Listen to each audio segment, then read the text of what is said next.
100 கோவில் தேவையில்லை, தாயும் தந்தையும் போதுமே.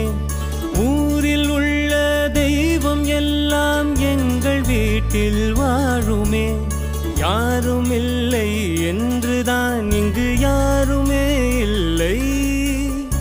ஆதி பகவன் வீட்டிலே என்றும் அன்பு கேதல்லை. 100 கோவில் தேவையில்லை, தாயும் தந்தையும் போதுமே.